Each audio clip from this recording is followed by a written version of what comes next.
Bravo.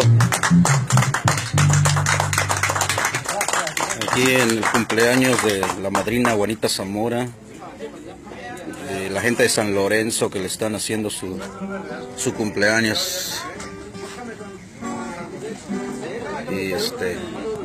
Y pues le pusieron Pirecua, es un grupo aquí con pirecuas, creo que se llama Grupo Atardecer.